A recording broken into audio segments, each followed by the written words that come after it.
Next topic है हमारे पास energy stored in a charge capacitor. तो जैसे मैंने आपको बताया था कि स्टार्टिंग में कि कैपेसिटिव डिवाइस है जिसमें एनर्जी स्टोर होती है इन टर्म्स ऑफ चार्ज। तो अब हम इसकी दूसरी डेफिनेशन देखने जा रहे हैं कि एनर्जी स्टोर होती है इन टर्म्स ऑफ इलेक्ट्रिक फील्ड। तो कैपेसिटर हमारे पास एक डिवाइस है जो स्टोर कर सकती है एनर्जी को। और स्टोर असल में करती कैसे है, वो ये कि अगर आपके पास इनिशियली अनचार्ज ऑब्जेक्ट है, अनचार्ज हमारे पास यहाँ पे प्लेट है, और आप अगर आप इसको बैटरी के साथ जोड़ते हैं, ये पॉजिटिव टर्मिनल है और ये हमारे पास नेगेटिव टर्मिनल है। तो पॉजिटिव ये एनर्जी क्या करेगी, आ, यहाँ पे इसके अंदर एस्टेब्लिश कर देगी एक इलेक्ट्रिक फील्ड वायर के अंदर।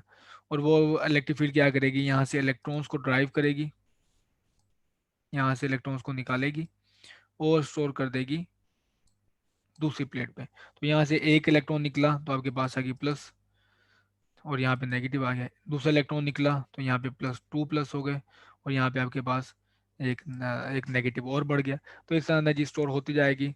और जितना इस पे जब आप चार्ज एक प्लेट से दूसरी प्लेट पे स्टोर करते चले जाएंगे, तो पोटेंशियल डिफरेंस भी इनमें बिल्डअप होता जाएगा दो प्लेट्स के दरम्यान में।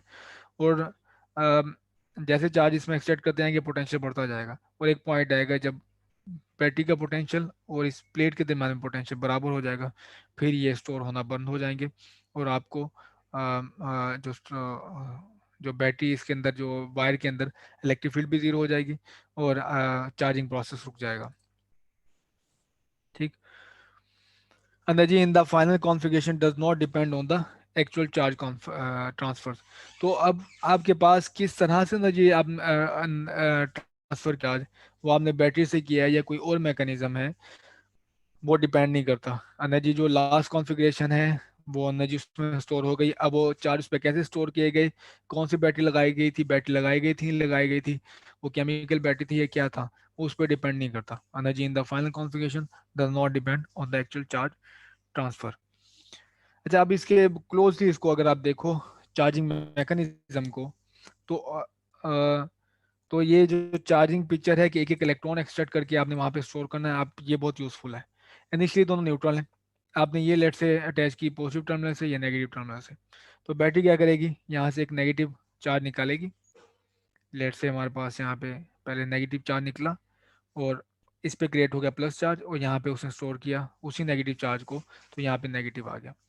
इनिशियली जब ये एक इलेक्ट्रॉन निकलेगा पहला चार्ज स्मॉल डी क्यू, तो बैटरी को कोई वर्क डन नहीं करना पड़ेगा, क्योंकि दरम्यान में पोटेंशियल ज़ीरो है। तो अ, हम पोटेंशियल वाले चैप्टर से देख चुके हैं कि W इज इक्वल टू होता है डी क्यू वी। तो बैटरी को जो वर्क डन करना पड़ा है वो क्यू डब्ल्यू है, और डी क्यू चार्ज स्टोर करने के लिए, अगर पोटेंशियल वहाँ पे वी है। तो एक पहले चार्ज को स्टोर करने के लिए कोई पोटेंशियल मौजूद नहीं है, तो ये हमारे पास वर्क डन होगा जीरो।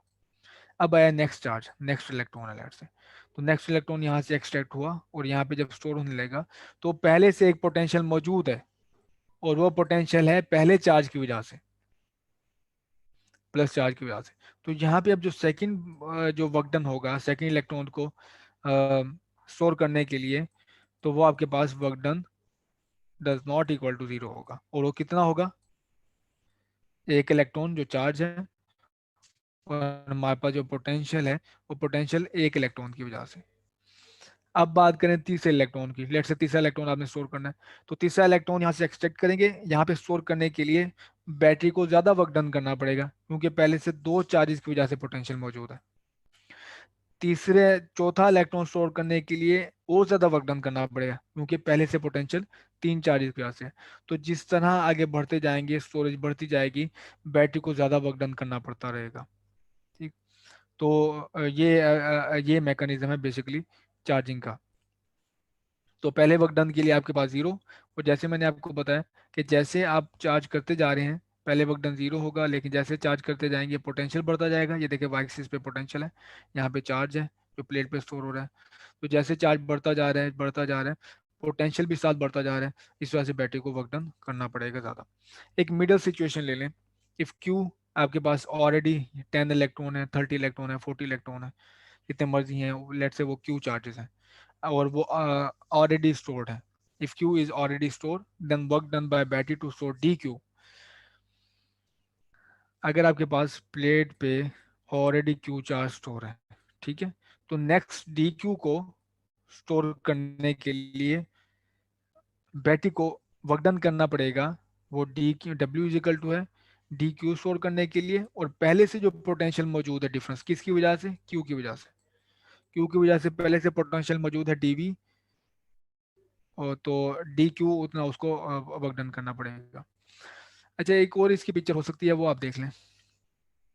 पोटेंशियल होता है असल में, आप इसको इमेजिन कर सकते हैं इनक्लाइन प्लेन से, ग्रेविटेशन में होता है।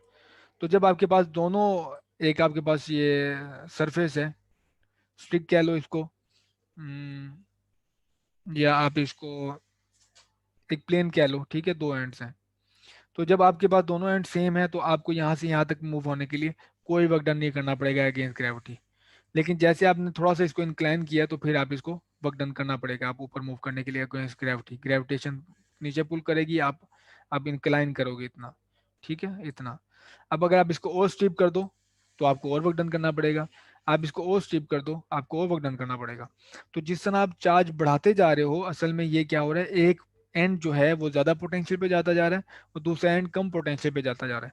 तो इस वजह से नेक्स्ट चार्ज को जितना, पहले चार्ज को स्टोर यहाँ से यहाँ तक ले आने के लिए कोई वर्क डन नहीं करना पड़ेगा। लेकिन जैसे चार्ज बढ़ते जाएंगे तो ये इसी तरह स्लोप जिस तरह इस तरह बढ़ रही है, स्टीप होता जा रहा है, तो पोटेंशियल बढ़ता जाएगा, और जितना पोटेंशियल बढ़ता जाएगा नेक्स्ट चार्ज को स्टोर करना उतना मुश्किल होगा। तो टोटल जो एनर्जी स्टोर होगी वो सारे वर्क डन होंगे, कि जीरो चार्ज से लेके जब आप मैक्सिमम फुल चार्ज तक स्टोर करते हो, उसमें डी डब्ल्यू को आपको इंटीग्रेट करना होगा। तो ये बस में बेसिकली डी डब्ल्यू है।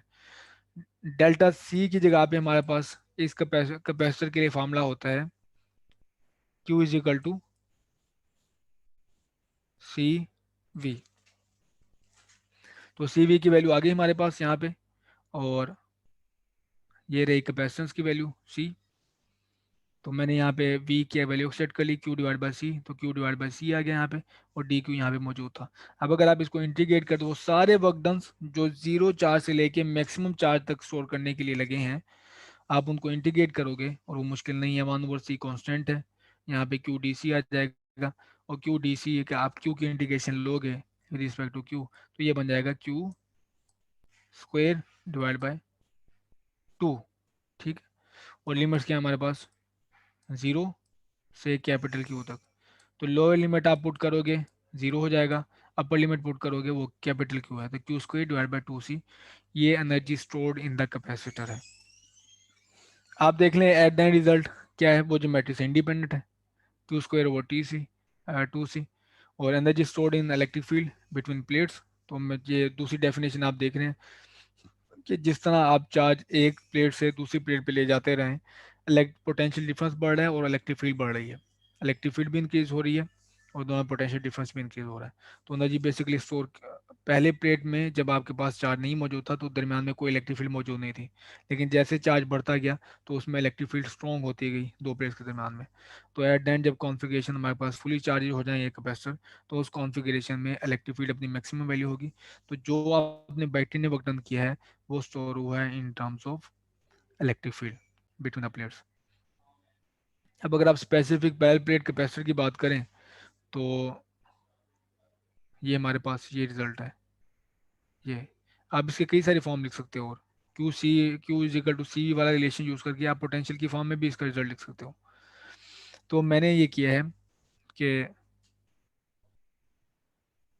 ये जो रिजल्ट था हमारे पास 1/2 क्यू स्क्वेयर डिवाइड बाय सी, तो मैं एक फार्मूला यूज कर रहा हूँ वही वाला Q is equal to C V वाला। तो इधर क्यू की वैल्यू पुट कर दो आप, 1/2 सी बन जाएगा, और क्यू की जगह पे है सी वी स्क्वेयर, तो ये आ जाएगा 1/2, एक सी से कट जाएगा, ये सी और ये वी स्क्वायर बन जाएगा, ठीक है। तो इस तरह से तीन फार्मूले मेरे ख्याल में हैं। आप इन टर्म्स ऑफ सी लिख सकते हैं, आप in terms of Q V लिख सकते हो, ठीक। तो ये फार्मूला मैंने यूज़ किया, और फार्मूला की यहाँ पे आ गई वैल्यू सी की, ये देखिए सी की वैल्यू है। हम्म, तो ये है 1/2 सी वी स्क्वायर, तो यहाँ पे वैल्यू आ गई सी की, यहाँ पे आ गया वी, दो पोटेंशियल के दरम्यान में, दो प्लेट्स के दरम्यान में जो पोटेंशियल डिफरेंस होता है वो है ई डी। ठीक है, क्योंकि इलेक्ट्रिक फील्ड आपके पास यूनिफॉर्म है। तो ई डी आ गया, ई डी का स्क्वायर। तो आप ये देख सकते हैं कि रिजल्ट टोटली कन्वर्ट हो गया इसे, एक डी टी से कैंसिल हो गया आपके पास, यहाँ पे ये आ गया रिजल्ट। तो अब अगर आप इस रिलेशन को पूरे को डिवाइड कर दो वॉल्यूम से, वॉल्यूम बनेगा प्लेट्स का एरिया, और अगर आप उनके दरम्यान में जो डिस्टेंस है उससे मल्टीप्लाई कर दो तो प्लेट के दरम्यान में जो वॉल्यूम है वो आ जाएगा। ये वॉल्यूम आ गया, उससे हमने इसको डिवाइड किया, तो से you divide by A D, और इसको डिवाइड करोगे ए डी से, वॉल्यूम से, तो ये मेरे पास ये कैंसिल हो जाएगा, और ये रिजल्टिंग क्वांटिटी आएगी जो स्मॉल यू ई है, इसे हम कहते हैं energy per unit volume, energy per unit volume. तो यहाँ से भी आपको नज़र आ रहा है, यहाँ से साफ नज़र आ रहा है आपको कि एनर्जी डेंसिटी, एनर्जी स्टोर हुई है इन टर्म्स ऑफ इलेक्ट्रिक फील्ड। तो इलेक्ट्रिक फील्ड आपके पास हो तो आप बता सकते हैं कि एनर्जी प्लेट्स के दरम्यान में एनर्जी डेंसिटी कितनी स्टोर हुई है, एनर्जी पर यूनिट वॉल्यूम कितना स्टोर हुआ है प्लेट्स के दरम्यान में।